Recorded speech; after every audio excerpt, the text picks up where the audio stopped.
Imagine this. You're a £2.7 million business. You're really profitable. You're a good business, but with a few little tweaks, you could become a great business. We've got all the ideas. Take a watch. Let's go indeed. Hello, campers. Welcome back to Business Broadcast. Hello, JB. Hey there, my friend. We're back. Noel, who is joining us today, came to Business Masterclass. You met him at Business Masterclass. I did. He asked Very nice a lot guy. of questions, a room of around about 400 people, and he was the most regular questioner asker, I would say. He had an issue with silence.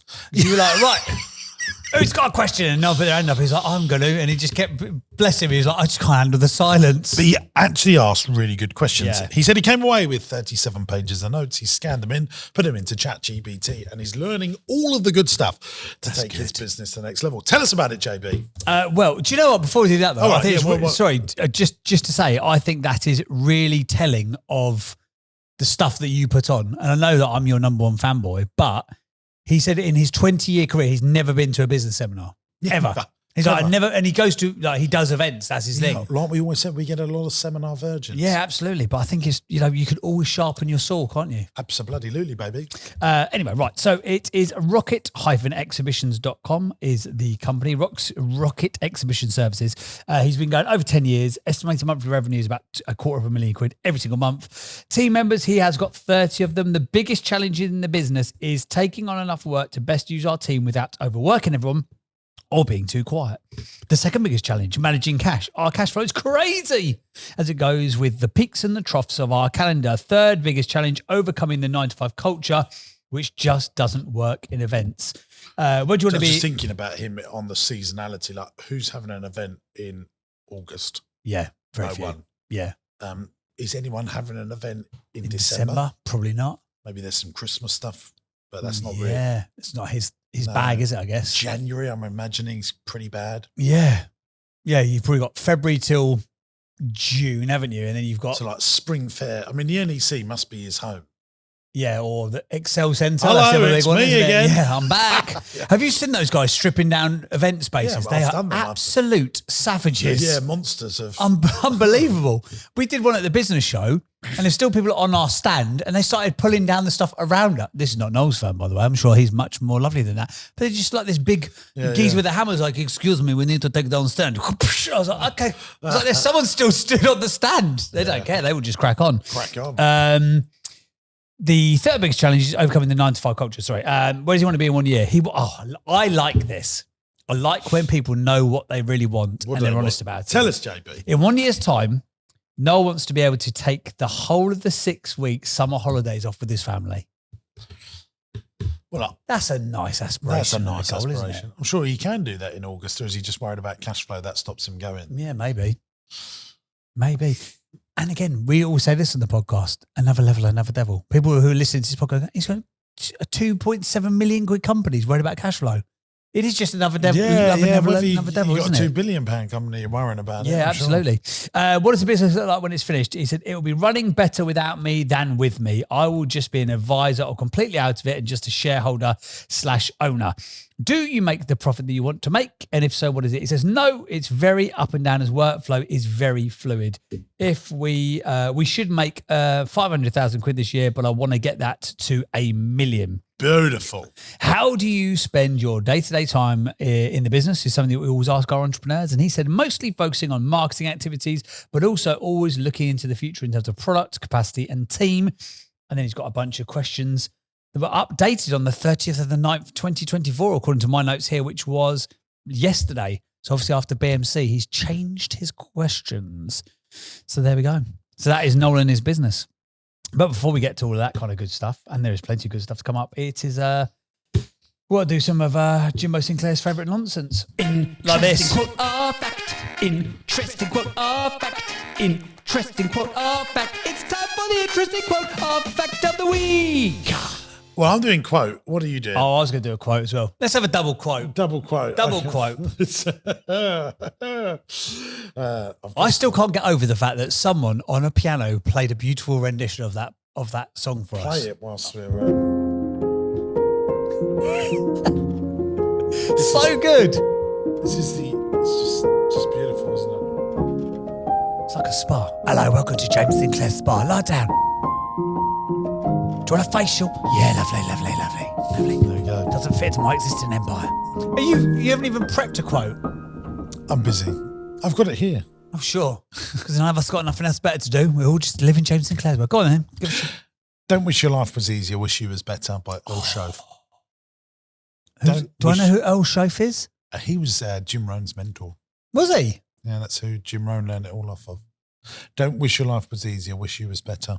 So there's Earl Shoaff, Jim Rohn, Tony Robbins, James Sinclair, James Burt. So I love it though. I think this is don't wish your life was easier, wish you was better. what area do you need to be better in? Lots of things. Exercise, although Yeah, but you've tried and you're giving that a good crack. I need to be better. Not eating sugar. I've just killed a packet of chocolate peanuts from Marks and Spencer's. Yeah. But if anyone starts them, they would know just how wonderful they are. I need to run 5K a week. I thought you were doing that. Intermittently. Oh, I thought that was your commitment to yourself. I know. I've let myself down there, haven't I? I'm still doing 3 or 4 PT gruesome sessions. hours a week. Yeah, and your PT, we got to train with him at BMC. He's an absolute savage, that geezer. Yeah, he's savage, yeah. Lovely fella, though. What's your quote? My quote. Oh, this is good.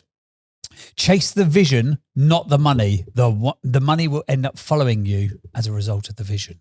Oh, there And that is from Tony Hesh, who was the CEO of Zappos, which was the biggest online shoe retailer in America. He sadly passed away. He was only a young guy. Sad. Have you ever read the story of Zappos? I've listened to great book. Yeah, It's yeah. a really, really good Starts book. in Las Vegas, doesn't it? That's right, yeah. Yeah. Before online was a thing, he just invented an entire category. People are like, how can you sell Really shoes cool. online? Because Amazon bought them, didn't they? They did. Yeah, yeah. Of course they did. I wanted to just say one more thing. Okay. Focus on IMC. This is peak performance for entrepreneurs and business owners. If you're an entrepreneur and business owner, the 3 things that I think you should be working on most of your time to drive your business forward: innovation, marketing, culture. They're the 3 things. Focus on IMC. Drive the innovation. Remember, if you don't innovate, you evaporate. Even if you think you're at the top of your game, your business is doing really well, the market is constantly looking to out-innovate you. Marketing, getting customers, direct response marketing, and culture. If the culture is great in your business, you just get more sales and you're just more profitable.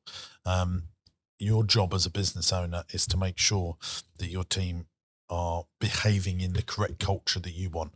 There is a culture in every business. It's just whether it's the one you want or not.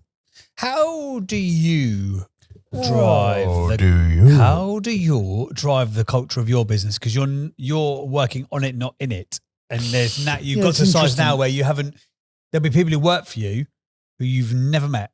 Yeah. You bump into them in the street and you wouldn't know that they are that is a problem. That is a problem. And when I'm so I done BMC and I had a couple of team members come and help that weren't in the James Sinclair inner circle, should we say that? You know, the closest disciples to me: Chuds, Tracy, Stevie, Janky, Aaron, Mark Tierney, like people that are working directly around me. And Paris came to, your team are just so great, aren't they? And Paris works for Rossi Parler. And I think if people are working directly for me, that it would be a different experience to those working around me. But it's my job to make sure it's as close as possible to my philosophies. So how do you do that? So you roll it out to your senior team, you roll it out to their senior team, writing roll it out to books, their senior team. I think really helps. This book will become a key stable of culture within our businesses. I think making podcasts, YouTubes, training your teams. So the training your teams things, you will say about 20 minutes a day. If you're not training your team, you're not gaining. Because I know most people are not doing that, but if they did do that, but the culture would improve. But what do you do? In terms of we're training as much as we can. And the reason I do these podcasts, write these books, do my newsletters and emails is to put out there into the universe to improve me so that I improve my team. So I can only look after my people and then hopefully that filters down to their people. So your people, as in like the ones that are around you. Yeah, so there's 12 people around me, and then one. And they've got 12, and they've got 12, and they've got 12. But one of the best ways of improving culture in your business is removing mood hoovers and toxic people. And if people see that happen with haste, with haste, their behaviour improves. Okay. Back to the analogy of the naughty kid in the class. If the teacher just lets that kid keep on getting away with it, the great kids become good kids, the good kids become average kids, and the average kids become bad kids. I think, because the reason why I asked the question is because it's notable how good that team around you are. And whether it's the party pieces, what's her name? Emma, she's lovely. Paris is lovely. Yeah, I find it is frustrating. I think, people that spend a lot of time with me would be, but I notice people and they're removed if they're. And conversely, what about if you notice people for the positive, where you're like, that person is, maybe they come into like a play centre or they're scooping ice cream as a summer job and you're like, they have got it. Whatever it is, and we're always looking for those stars to push up into the group to improve culture. Would you ever do like the whole? It's quite an American thing, isn't it? Like the town hall. You know, when people like have all of the team together. Would you? Because you're the size you're at now, like 1,200 people, 20-odd companies, especially as you're buying in other companies that are already good and you're turning them to great. To make sure that your culture filters down. Would you ever do like a one-dayer, 1,200 people? Would you do the whole management? team? Yeah. Well, it's impossible because the business won't be able to operate. There must be a day of the. I suppose there's not actually, is there? Every day, part of it's open. Yeah, I suppose it is. Yeah, so you 365 days a year now? 364. Boxing Day, Rossi Parlour, that's one of our busiest trading days. Really, is it? Yeah, everyone goes out for walks on Boxing Day. Get away from their family. Yeah. And they pop into Rossi and you're very welcome, ladies and gentlemen. The hotel is open Christmas Day. Yeah, so every day something's open. Yeah. This is a 365-day operation. So how big is the management team now? So if you did the town hall-y thing, 100 odd? Yeah, I suppose, yeah. But if you remove them, like who's running the day nurseries, who's running the hotel? Because if we do have management come out, we might move management from Marsh Farm into the hotel to help if people are on holidays. Oh, okay. It is challenging that. So would you then, as it gets bigger, do you think like now you're at the scale of like the 1,200 staff and you're probably going to be buying more stuff so it becomes a couple of thousand people? That's mental, isn't it? A couple of thousand people. Does that number, do you ever go to pay and go, Jesus Christ, 2,000 people rely on me to pay their mortgage? Oh, I feel it on payroll days if we've had a tough trading month or if we're owed lots of money. Yeah, I bet. So do you, and as you scale up and you talk about like, don't wish you were better, don't wish it was easier, wish you were better, and that whole analogy, how were you, sorry about that, that's just my dog. Well, that dog is really not having a good time downstairs, is it? How will you scale up the innovation of building the culture? Because you haven't been here before. So who do you learn from in that regard? Or just do the thing that you just feels right? Yeah, I think regular reminding. I always think, to get good culture, you think schools do assemblies and they're culture building assemblies. You're not learning there. It's like, these are the things that we believe in this school. Armies do roll call. Religions do Sunday sessions or Muslims. I don't think they call it a Sunday session. You go to mosque or you go to Jewish people go to synagogue. Synagogue. So you have all those systems and processes to remind people. Yeah. So what's your equivalent of a roll call in the business? Is it that sort of like 20-minute training of the team each day? Well, on the people that are closest to me, we're doing that every single week in my weekly meetings. I think are really important. So who's in a weekly meeting with you? So I'm trying to get into the nuts and bolts. So of this. with JSE, it would be Tracy. JSE is this business is called James Sinclair Enterprises. Tracy's in there, Chuds is in there, Stevie's in there, Jenky's in there. Anyone that works on the JSE team. And then do you segregate it? Marketing will have their own one. Childcare, board meetings on the numbers. And are you at each I go of those? to every board meeting. Do you? But only go to the JSE weekly managers meeting. And then I do sometimes, and quite a lot of the Rossi ones, because it's still a turnaround business. So I'm still trying to turn it around. So I go to the weeklies. And then with because you got like Rossi and then the food services, will you club them together as like food? Yeah, for sure. Childcare. Yeah, for sure. Okay. Just wanted to know. Yeah, there you go. I'm about 1,999 people away from your 2,000, so I don't need it yet, but I perceive that I will need it. This book will help you, my love. Thank you. All right, I'll have a little read. Oh my God, you are right. Wow, fantastic. So there's our quotes. We did double quotes. We normally chuck it now to producer Chuds, but he seems to have lost interest today and he's gone off wherever he's gone. Shall we get our lovely guest on the pod? Let's get Noel on. Hey gang, we're going back to the pod in just a moment, but I wanted to tell you about Entrepreneurs University. This is a platform that I've created for entrepreneurs and business owners that are serious about growth. There's 100 video lessons from me on everything in business, raising finance, buying companies, property investment, and everything in between. Attached to each video is a downloadable PDF that goes into more detail about what we've learned in the video. It goes one step further than that because I've also put stuff that you won't get anywhere else onto Entrepreneurs University. The lessons go into way more detail, but not just that. You're going to get my business plans, my spreadsheets, and all the files that I use to drive the KPIs in my business.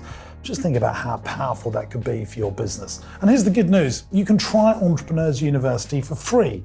14-day free trial. After that, it will cost you just $49.99 a month. That's less than a pair of Nikes to grow the profitability in your business. There's a link in the video description, and I cannot wait to see you in Entrepreneurs University. Noel, here he is. Hello, my friend. Thank you for being here. We very much appreciate it. Give us, if you don't mind, a quick synopsis summary of you in the business. We've talked a little bit about it and some of the challenges that you're looking to work through, but give us the origin story. The origin story. Hi guys, thanks for having me on. So Rocket began from my spare bedroom at home in December 2009. And I started it really with a view to try and help exhibitors just to do better with their exhibiting experiences. And the business has just grown organically over that time as we've kind of got involved in different things and projects have become more and more complex. I was actually on my own for the first 3 years. And then I took a chance to get my first unit, which was just a small, I think 1,500 square foot, maybe not even that, and took on my first employee. That was 2013. And here we are 10 years later with, like I said, a team of 30 and doing nearly £3 million worth of turnover. It's almost pinched me really. When I look back, it's almost like that was a different person. I feel like a different person now. What was your background? How did you get into? Did you sort of go and ply your trade somewhere else with another exhibition company? Go, I should just do this for myself, or what was the origin of you as an entrepreneur? Yeah, I started actually working. I did 5 years working for an event organizer. So on the organizer side, organizing exhibitions. And I absolutely loved it. And I got such a good grounding in how events work and what the pain points were for exhibitors. And I left that to start up on my own, to launch my own show, which was a bit of a contentious one with my old boss. Didn't go down very well. It was a difficult period. I kind of diversified into doing, I had to diversify because we would have just gone out of business, and eventually we did. But I diversified into doing branded workwear, all those sort of giveaway things, print, outsourced print, lots of different things, anything I could basically make some money at.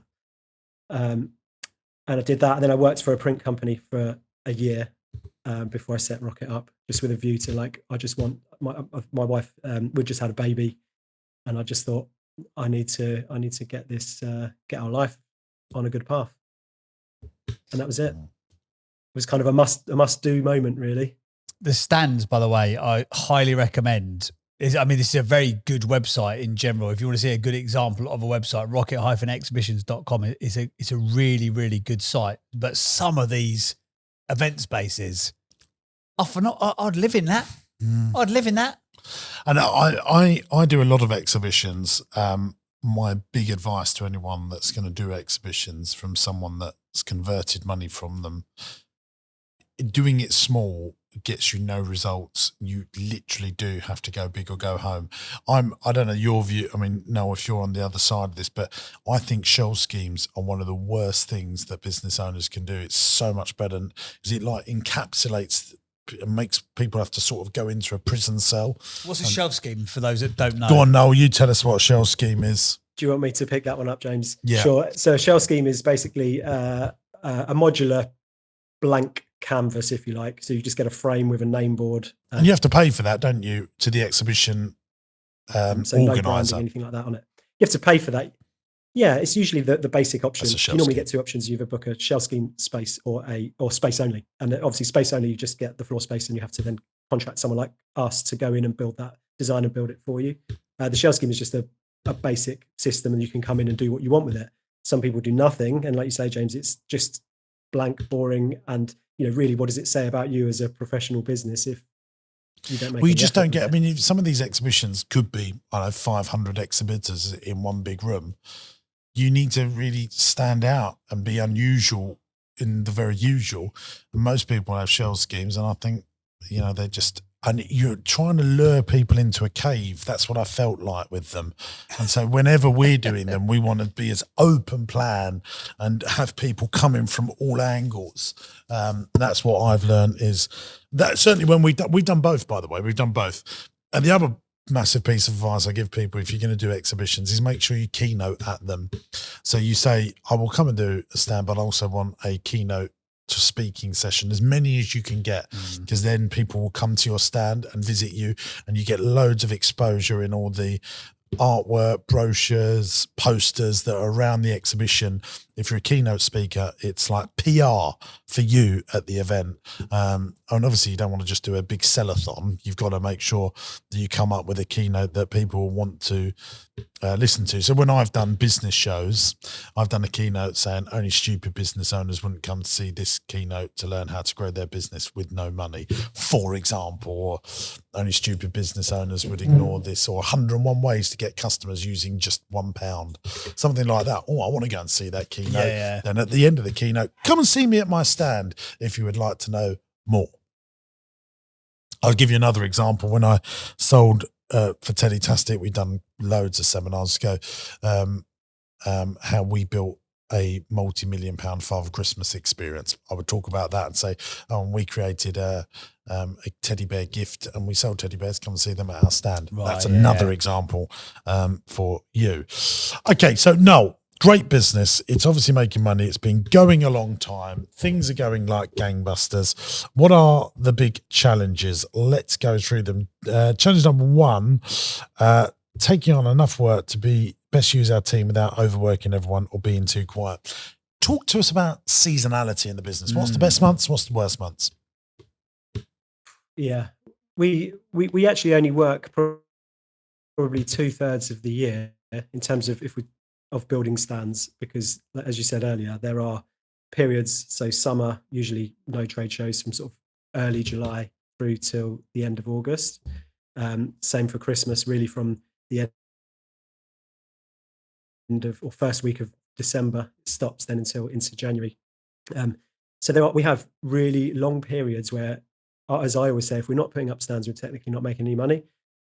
And so that seasonality in that. So the busiest months will be spring. So April and September, October are usually our probably three biggest months, where there's massive amounts of pressure on the team to the install team, especially. Obviously, they're in, out.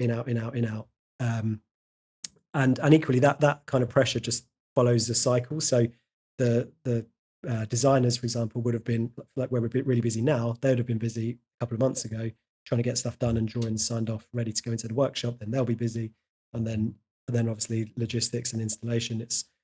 The peaks are, so I know I mentioned monthly revenue 250k a month, but in terms of our actual, when you look at the amount of work that we actually deliver in a given month, we could be down to almost zero in December, and then sort of £500,000 in April. Yeah. And it really is those peaks that are so high, and it feels that the more we grow, the bigger we become, the bigger the peaks, and then the harder the troughs, because the team gets bigger and it's more of a drain when we've technically got nothing to do, if you like. We're always busy, but I mean, just not installing stands. So let's look at one of my businesses, Rossi Ice Cream. Guess what? We make all of our ice cream and we make all of our money in the summer. But we've got a team that needs to be paid all year round, and we don't want to lose all of our valuable people over the troughs, which is the winter. So you need to find a complementary business that you can use that team that makes money in those off-peak times. And that's tweaking the model for profitability. And it means that you're more consistent all year round. You don't have to worry, and it turns it from a good business to a great business. So for Rossi, that was doing a food services business, buying a bakery and doing baked goods so that we're selling that all year round. You need to find that little avenue to turn Rocket into a business that makes exhibition stands, but also something else. I mean, I don't know whether it's, Christmas market stands that you hire out. I don't know. I mean, you've got to really go and find out for that, but you don't want 0 revenue months. You've got to solve that over the next couple of years, work out to tweak the model so that you have boring, regular, predictable cash flow. And then you're going to have an amazing life.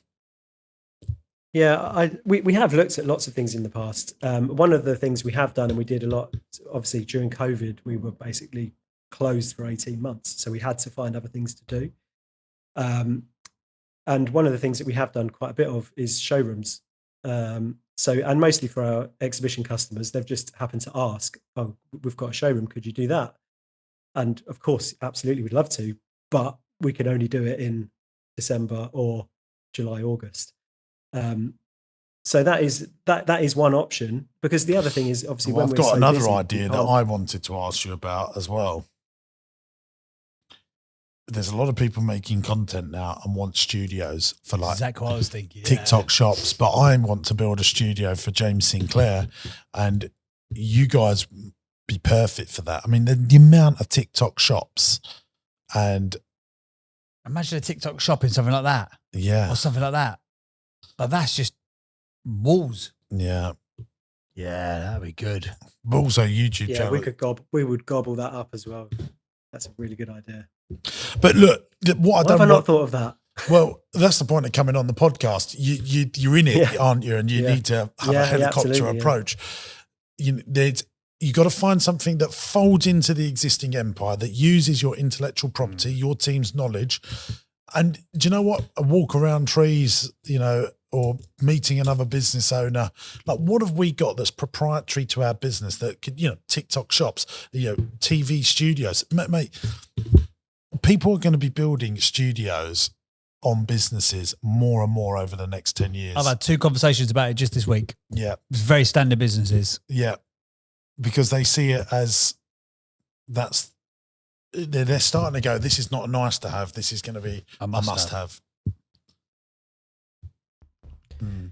Yeah, that's made coming on this podcast worthwhile already. I think I can just see this now playing out in my mind. But also, it won't just be TikTok shops. There'll be Facebook. Zuckerberg's looking at this right now, isn't he? Going, oh yeah, we need to muscle in on this. Yeah, we're not letting TikTok have all the power. Yeah. There'll be Snapchat shops and Instagram shops and podcast studios. Yeah. People like, if you look at, I was listening to a podcast actually today, a guy called Cal Freezy, who was I mentioned it, I think, on a previous episode of the podcast. He's part of the Simon, or friends with the Simon. He's got a YouTube podcast agency now, and they build studios, but they have now got, I think they've got 12 shows, and each show's got an individual set in studio. But like when he first, and they probably, I don't know, chuck 15, 20 grand at a studio. But a lot of smaller creators, but have got big audiences, but not maybe that deep pockets, they haven't got that sort of dough. But if you can make them a sort of a hybrid, halfway house between what you're building as these exhibition stands and a standard looking boring studio, because differentiating, I think, in studios is going to become really important. Because you're starting to see now on clips, like everyone's using the same podcast studios. You can see where they've gone to record it. It just starts to look a little bit samey. That's a great idea. Studios. Yeah, all those things. And also saying, look, every year we can refresh it for £3,000 or £4,000, £5,000, putting new prints up, so you could, and you'll come in as a service-based contract to tart it all up every year just to keep it looking nice. I mean, you can then get some lovely reoccurring revenue into the business, and you do all of that work off peak. So yeah, your refresh will all be in December. Yeah, that sounds brilliant. The other thing that Oh, do you know we what? have I mean, it's a mic drop moment. Oh, it's so good. yeah, it is. Yeah. There you go. It's a pen drop moment. There you go. It is. Thank you. Because I know that obviously you talk about you do your own printing in house, and we do too. And we only do it for ourselves for our own projects. Yeah. But we've got like a commercial print shop downstairs, which a lot of the time, obviously, especially in our quiet times, is sat idle. I wish So ours was. there's another.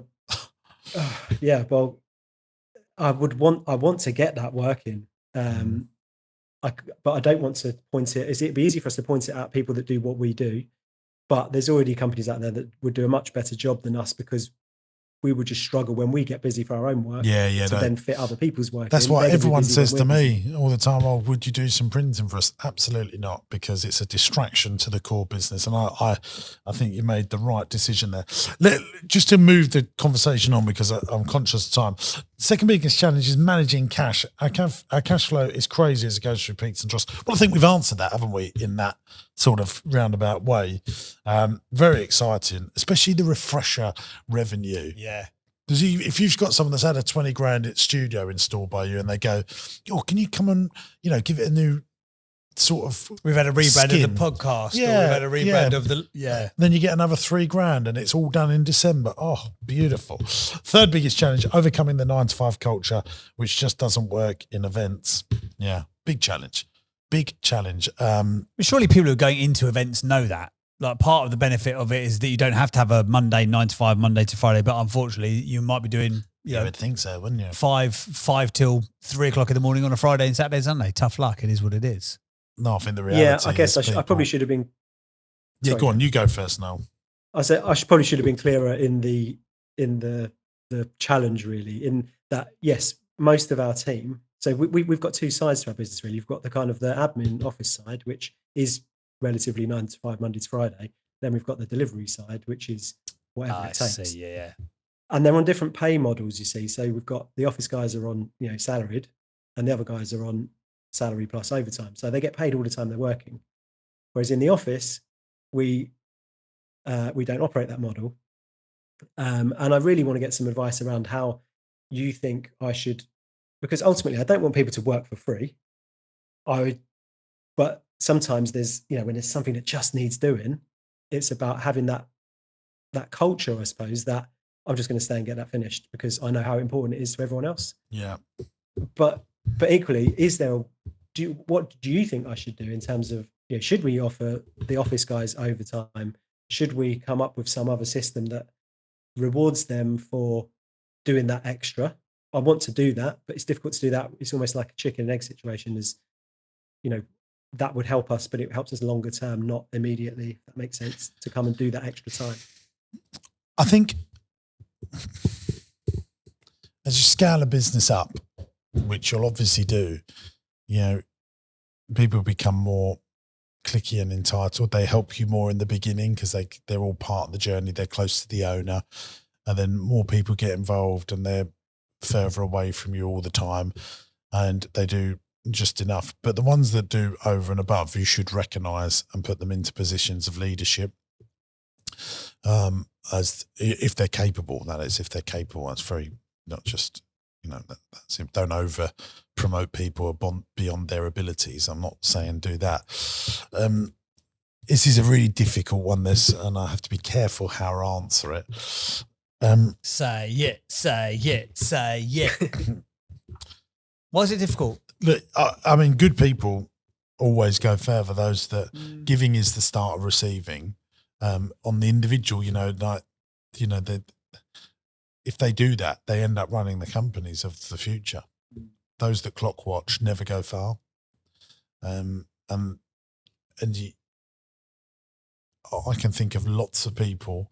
So all my senior people that end up on the big bucks and they're running the companies, they've gone up through the ranks because they didn't clock watch, and you get rewarded. And it's impossible to see that unnoticed. If it does go unnoticed, then you leave the company, don't you? And you don't stick around. But if you're a good person and you're a good leader and you notice those good people, then that should be rewarded. And and you need to educate, congratulate, and appreciate. It's educating people is really important. Now, on your business, because it is seasonal at the moment, you can't, because then what happens is you give people overtime, but then when they really want it, it's not there, and that can be detrimental. So you could say to people, look, if you can really help with this, rather than getting an overtime culture, say, look, I really noticed that you really helped here. I want you to take half a day off today in an off-peak time. You helped us 3 months ago.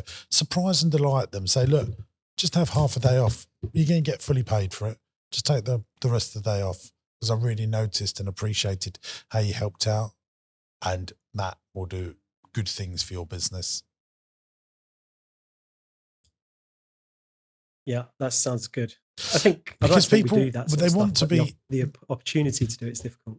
Yeah, because small businesses are not Microsoft. I was doing something that came to BMC. He used to work for HSBC. He was in the room sitting near actually, may have even been on your table.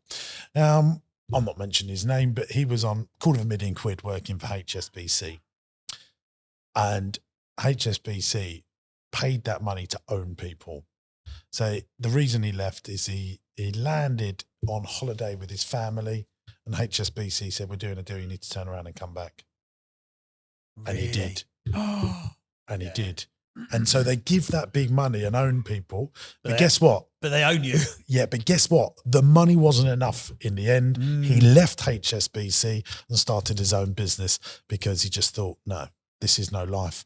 And he started his own business, and I'm telling you now, he ain't pulling £250,000 out of his business. So he's taken a pay cut for a better lifestyle.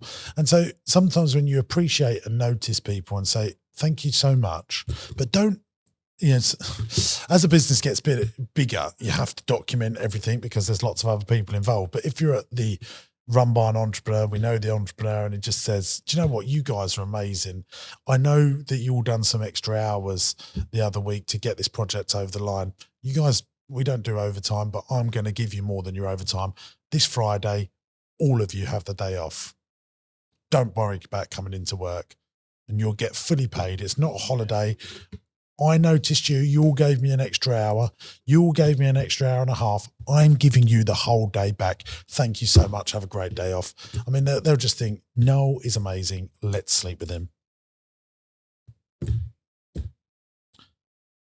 And little acts like that, he noticed that we helped him, and he's noticed that. The law of reciprocity. There we go. JB's now going to explain that. Well, no, it's just that people feel indebted to give back. If you give first, they want to give back in more detail. There's a great example. Tim Ferriss, who's he's a famous author and got a massive podcast in the States. He wrote a book. One of his first ever products was an ebook. But he released it after and it was about how to get into Harvard. And it was like a real niche thing. But about 150 people, I think, had already taken the course. And then he released it. And I think it was like 125 out of the 150 bought it, even though they'd already done it, as a way of saying thank you because of the information he'd already given them. So people will give back to that law of reciprocity. It's real. It's real, yeah. Giving is the start of receiving. That's very true. There we go. Yeah, I like that. I'm going to give that a go. Just with the studios thing, there's one more thing, because you've come up with this. I think this is genius. So I think you could do panels as well, podcast panels, because what a lot of podcasts are is one person sat effectively in a corner of a room. Loads of people are just building out a corner of their room.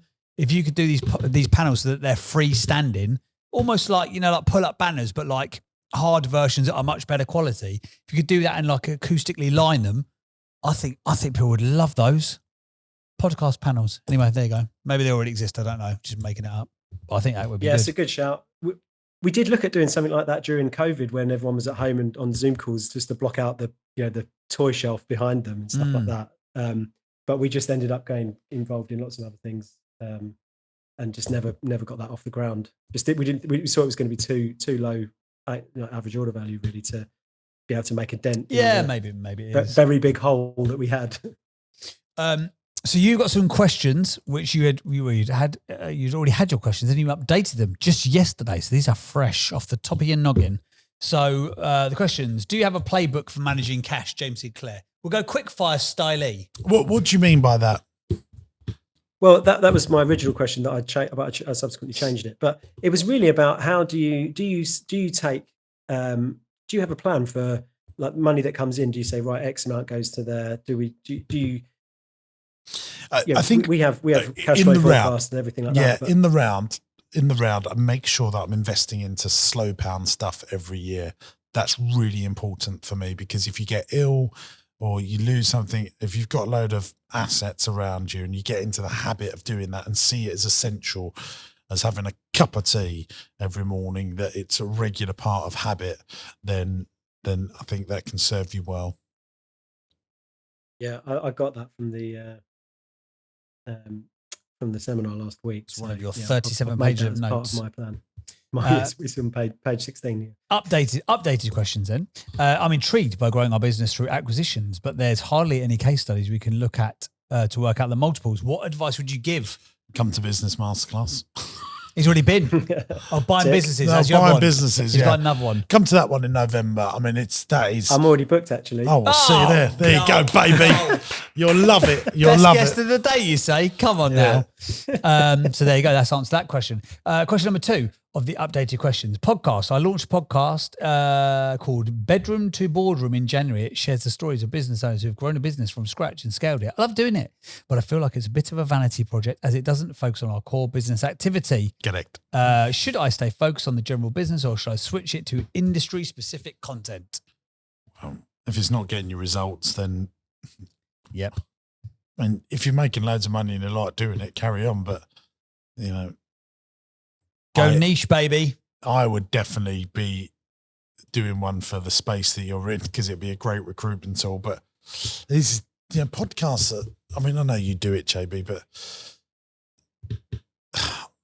Don't slag off podcasts. I've sat here all day with you. no, but sometimes like, I do a podcast. I'm doing it right now with you, but Oh yeah, I forgot I about wouldn't that. do it for Teddy Tastic. And I wouldn't do it for Marsh Farm. Yeah, but this still feeds into your business. yeah. This feeds into a business. Yeah, that's right. It feeds into a business consultancy business. Yeah, So it makes absolute sense to do it. yeah. But But the events and I wouldn't do exhibitions. the Rossi ice cream podcast. Oh, no. But you could and you should. If you weren't already doing this. Yeah, but it's hard work and it. Yeah, it is. But if it was to open the right doors, like the events and exhibition podcast, a niche like that where it will open that'd up be good. Yeah, that you would know, be good. with the procurement manager at HSBC or the NEC or Yeah. you That can get would the be business good. show on or whatever. I think you'll land clients through guests. And on if that you're podcast. if you're good at doing the podcast and it's entertaining and good to listen to, because some people just are verbal diarrhea, and you do need some help to make sure that. And it's a long time, isn't it, JB? I mean, It is. people, you got to make a good 300 episodes, 100 episodes. So glad I came to this. Well, because we need to tell the truth, don't we? Yeah, but we could say it in a way that makes it easier to sell after. It's great though, isn't it, having a podcast? I've told lots of people to do podcasts, even today. Yeah, but it needs to be right. If I had some money and I wanted to get more customers in this space, I would be doing Google PPC Oh, first. 100%. Then, because content marketing is the holy grail. It gets you the best customers. It does the best stuff for your business as long as you're doing it correctly and consistently And for long enough. and for long enough. Yeah. Yeah. So in terms of the bedroom to boardroom one, like I say, if you're making the money that you want to make and you enjoy doing it and it fills your fulfillment bucket, then absolutely do it. But if it's being used for lead gen and it's another drain on your time, I think you've got to go niche, personally. Yeah, I think that was the plan. It was never really meant to be it was kind of something for me to set up for longer term for when I'm no longer involved here, to give me something to do to get involved with other businesses, which I'm really passionate about. However, Well, that's different. I do- That's a different thing that you just said there. yes, it is. Yeah, The other thing, I've if I loved was doing sorry, it. I've just absolutely was loved it. so no, just you love doing it. Yeah. You love love doing it, it. yeah. Did you say? Yeah, I love it. Oh, we'll carry on. Speak to JB. No, but I love the podcast thing. Whether we'll whatever carry it's on in, I just I think I'll move it. I'm going to move it. I think You speak to and do JB, you know, get a one-to-one with him. Don't, you know, waste our time doing that here. You know, I mean, that sounds quite condescending and horrible what I've just said there, but I think you should book in a time session with JB to really, because he will know lots of things, that little 1% improvements. So JB, I'm sure we'll call you afterwards. One of the things that I must just get off of my mind, as I said, I think video of you building the stands from start to end should be massive on Every YouTube. single job. Every single job. Every single job, yeah. You know, like Time making lapse. it, yeah, the design stage. Like if you did that with every stand and put that on YouTube, that could be like the pool guy on Instagram. Yeah. Yeah, and then that would. I'd watch that. Yeah, I'd watch that because what's great about your thing is it's a story video, isn't it? It's idea, beginning, middle, end. And that's why people watch the pool guy, because they're watching a little story, aren't they? It's a dirty pool. We're solving the problem. It's brilliant now. And you could be, it's a little idea. This is how we build it, diddly diddly dee. And that'd be a great recruitment tool. You'll have everyone that works in exhibitions watch it, and then they'll end up wanting to come and work with you. That will get you clients. People will see that on Instagram and go, I should get them to do it. I mean, that's another pen drop moment here on the podcast. There you go, dropped it. Yeah, we have dabbled with that in the past, but we haven't had anyone who's here to do the filming the content. Well, if you've got a bit of money, have put someone into that. Joining the team. What a thing to sell Garage clients Styles, as well. they're another one who come to your events. Yeah, absolutely. But also, if I'm a client, you go, what have you done? And then you can send them the process. Oh, yeah. That's why it costs £16,000. That's why it costs £20,000. There's a lot of work that goes into this and a lot of people, and your value for money score will go through the roof.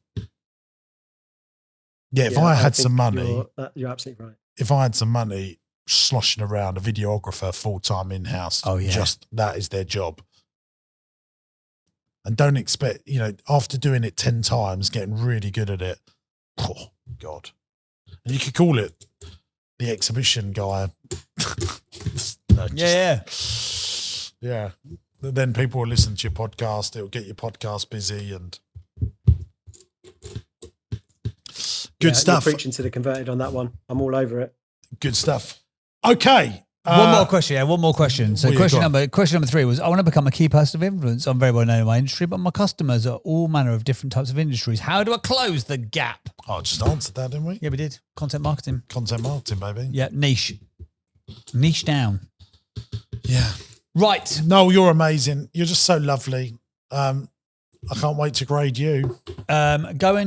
Which is part of the show, by the way. It just sounded like weird and creepy as you said it there. Right, Noel, where can people go and find more information if the NEC are listening, or if Excel Centre, like, we're just not happy with our incumbent exhibition people, we need some rocket goodness. Where can they go, mate? They can find us at www.rocket-exhibitions.com. Perfect. Or look me up on LinkedIn and connect with me. Look him up on LinkedIn, indeed. Awesome stuff. Thank you very much, Matt, and congrats on the success you're having. Brilliant website. And guys, I strongly suggest go and check out this website. Really, really good. Well put together. Even if you're not in the event space, which I realise is a niche, go and see how well put together this website is, because it's fantastic. There you go. No, if I get you to build my studio for JSE, you can do me a special deal, because I mean, millions of people will see it each and every single year. I mean, frankly, you should be paying me to have it. I mean, that's what I'm thinking. Is it still being recorded? Yes, absolutely. This is a verbal commitment. James, I would love to do that. Let's talk about it when I see you at the buying businesses. I mean, I think people will go, if you make it that good, where's that from? Who's done that? And I'll just mention it all the time. And rather than paying a big sponsorship fee, there you go. I could be the best marketing you've ever done. Okay, right. Look, brilliant to have you on, Noel. I'll see you in November at Buying Businesses Masterclass to upgrade your business. Awesome stuff. Thank you for being on, Noel. Take care. Thanks, guys. Bye, mate. There you go. Noel, all the way from Rocket Exhibition. What a lovely fella. Yeah, it was great website. Go and check it out. See, he should do some stands for some people that have got big YouTube channels, because they will talk about it very often. And we talked about it with a woodwork company, didn't we? Like, such why a don't we do smart thing like to do. tables for? He could smash it. that every time your product is going to be on show, it's product placement, isn't it? Yeah, it's product yeah. placement. People, Yeah. people go, oh, this looks good. Because it's so unusual for a YouTube channel to have that. Well, this looks good. Oh, Yeah. Noel done this. Yeah, Go and yeah. check them out. And it'll be Yeah. a constant reminder. Especially in a world where podcast studios have become the slatted wood thing on the back and 2 tub chairs Oh, and have a a bit day of off. purple lighting. Boring. behind it. Boring. Boring. Not with Noel. Yeah, not with Knock Noel. it, knock it up, Noel. You need a should have- podcast studio. if Noel only- will knock it up. That Yeah. could be his channel. Knock up Noel. Yeah, there we go. Should we grade him first or should we do the big business quiz? I think we should grade him first. Let's do it. Come on then, we're doing 8 traits of great entrepreneurs. I have got a good feeling about Noel. A good feeling. If he tweaks his model, he's going to be a super duper great entrepreneur. I know. Number He's one, already got a great business as well. Like Yeah, all yeah. this stuff is like cherry on the top. Sorry, starting carry on. with the end in mind. Oh, I think he does. Yeah, passionate about their cause. Oh, I think he is. Untold amounts of resilience. I think he has.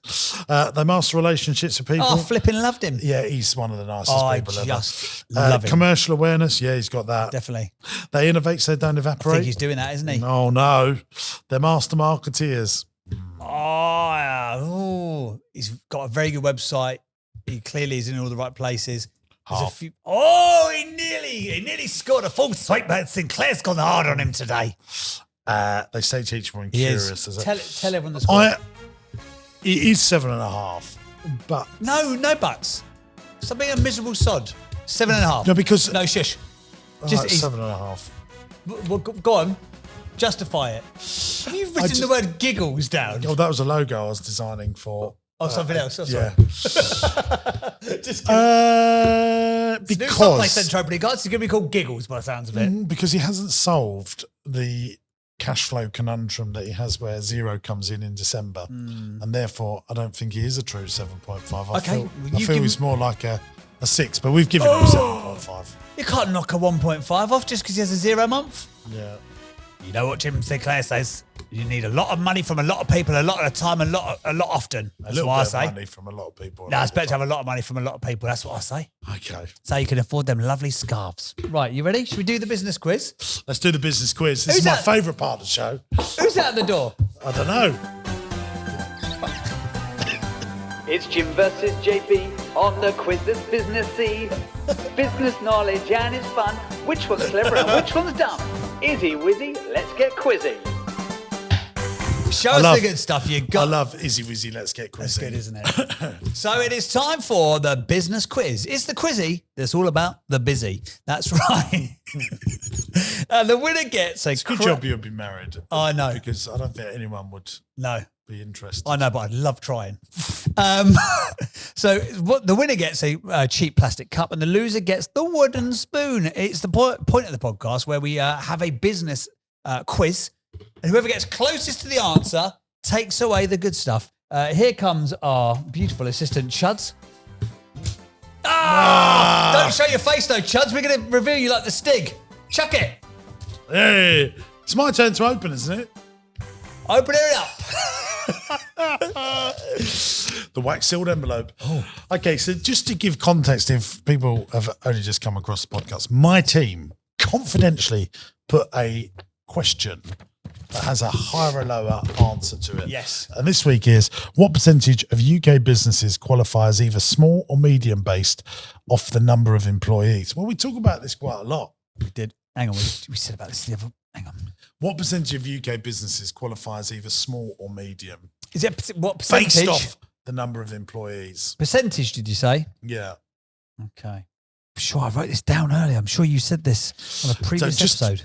Just for viewers, what percentage of UK businesses qualify as either small or medium based off the number of employees? Here we go. It's James Sinclair, award-winning entrepreneur James Sinclair. It's like 90%, isn't it? Well, I think it might be even more than that. Yeah, it is more than that. So what are you going to go with? I'm going to go. I don't know why I'm covering up my answers like I'm at school. I'm going to go 96%. I'm going to go 96.5. Oh, you are such a cop-out. Michael Chudley, unmuting you, sir. 90. 98. Oh, 98. Oh, Chuds has won. Oh, you're joking. 99.05%. Wow. Or 5.54 million, adding to the UK government stats where there was 5.6 million private sector businesses in the UK at the start of 2023. 5.51 million businesses were small with 0 to 49 employees. 37,000 businesses were medium-sized, 50 to 249, and there's only 8,000 businesses that were large with 250 or more employees. Bonus fact, Pick of London on the front was taken by Sharabi Doos giving Chuds a run for his money. Chuds, by the Chuds way. like that. Just Just to to give give- my money. Look at the lighting on that. Because if Too you don't know, harsh. Chuds is like in charge of all the James Sinclair content, but he's also an accomplished photographer. Go and check him out. An on his incredible YouTube channel, photographer. Mike Chudley. And that's why I think Ben's just taking the mick out of you there. So, Have I got that? Is it Mike Chudley or Michael Chudley, Chuds? Mike. Mike Chudley. Mike Chudley. Is it? Are you right there stuffing your grapes? He's like Barloo over there. He's had pineapples, bananas, apples. I want to be like you. What? So you run a large business then? I thought, is the SME thing not like under 50 million quid a turnover or something But ridiculous? this stat is based on number of employees. Oh, okay, fine. It's just done about the number of employees. To be fair, JB, I think both of us sort of knew this because we did discuss it Yes. a few episodes ago. But officially, I guess, well, Chuds is the winner now. But just to get, if you've got 50 employees and you're listening to this show, But it don't feel like a small company. you're only one of 37,000 people in the UK that's achieved that. Wow. When you think about it like Yeah, that, yeah. if you do It's have, how many? Give us that stat again. 37,000 fall into well, that it's 50. 36,900. I've rounded it up a little bit.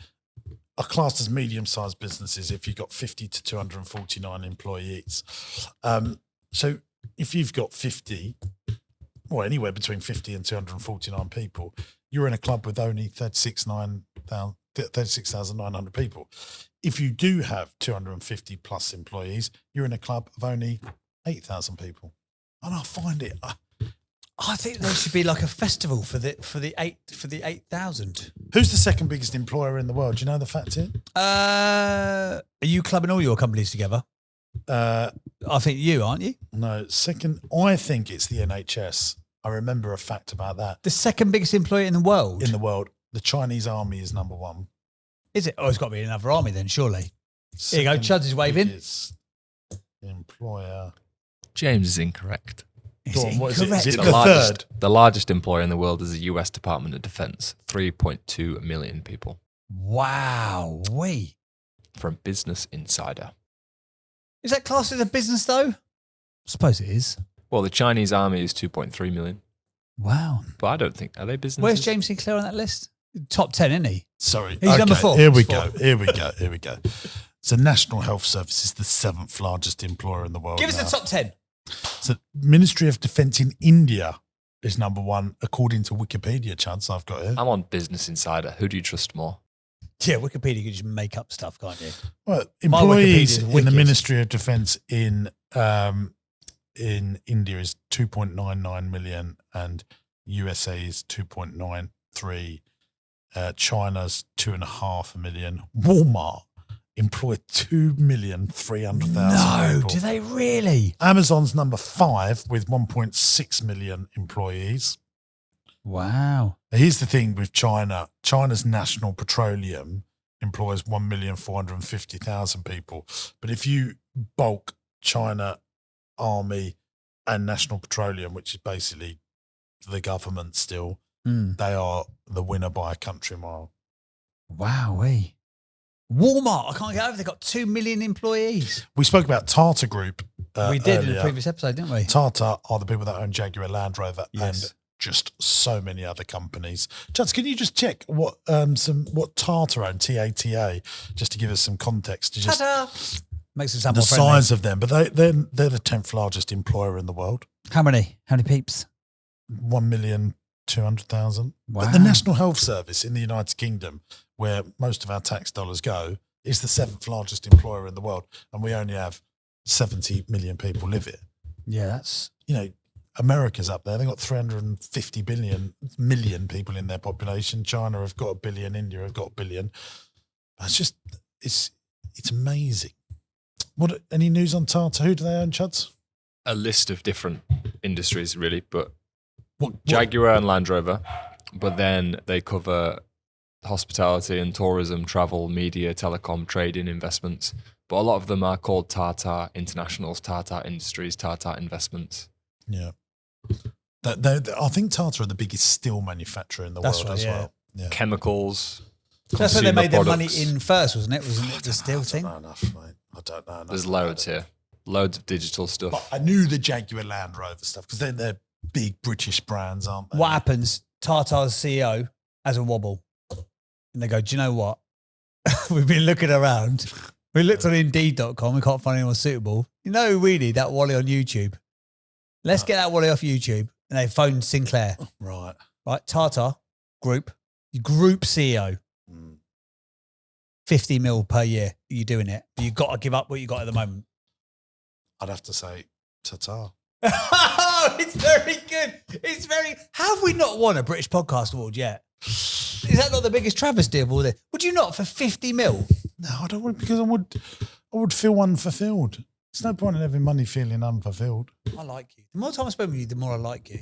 Yeah, I mean, you would consider it, wouldn't you? And you think, no. I do. Like, why do I not want to go into politics? Because I feel like I can make a difference. Do it. But, you know, What about Lord Mayor of London or something? maybe one day. You should at least do that. You can dabble in that and still have a. I'm a business, liveryman can't you? now. Tell us about it. What I does am that mean? a member of the Company of Entrepreneurs, which is the City of London Freeman, not a Freemason. Everyone thinks it's something. Got a secret handshake. It's nothing to do with Or maybe Masons. do the tickly hand thing. Yeah, so I'm a liveryman of London, which is, we're the second biggest donating charity thing in the country. They raise so much money, do such Really? great work. We join Morgan Freeman's a member of the City of London, Dame Judi Dench, Ed Sheeran. Well, there you go. And now Sinclair as well. Yeah. Well, there you go. If you've enjoyed today's episode of the podcast, please feel free to let us know. Give us a rating or review wherever you listen. If you're on Apple or Spotify or Amazon Music or wherever you may be. If you're on YouTube and maybe you've got some feedback that you can give to lovely Noel, maybe you're in the exhibition space, maybe you own a massive venue, maybe you have got an event and you're thinking, I need an exhibition collaborative partner. I'm going to touch base with Noel. Or maybe you want a podcast panel or a podcast studio done. Put your pipe down. We'd like to Doing a thank our podcast. sponsors, Matsy Crufts. Dogs Home. And remember, kids, a dog is for life, not just for Christmas at the time when this is most probably coming out. But yes, please feel free to leave your comments in the YouTube comments. We love the YouTube comments. And do us a favour. Pass the pod. Just pass the pod to one other Pass the person. pod, I love that. Pass the pod. I've nicked that from somebody else. But yeah, pass the pod on to one other person that you think would like to enjoy listening to this content. Anything else that you'd like to say? Sinclair, any I think it's been magical. It has been magical, hasn't it? Here we goes. I think it's been magical. Oh, you wanted that. Sorry, that's on a different. Sorry. And from me and from him. Ta-ta. Thanks for watching today, gang. I hope you enjoyed the show. Now, look, we're looking for some great businesses to come on the podcast. If you've got challenges, but you're desperate to grow your business and you can't necessarily work out how to do it on your own, you'll be a perfect candidate to come here on the podcast. It's absolutely free to come on the show. Go to my website, jamessinclair.net, and there's a podcast button. Click on the podcast button, fill in the application form, and we'll do our very best to get you on the show and try and grow your business. If you're loving the podcast, make sure you subscribe to the channel by clicking here. And why not give this one a watch? I think you'll like it.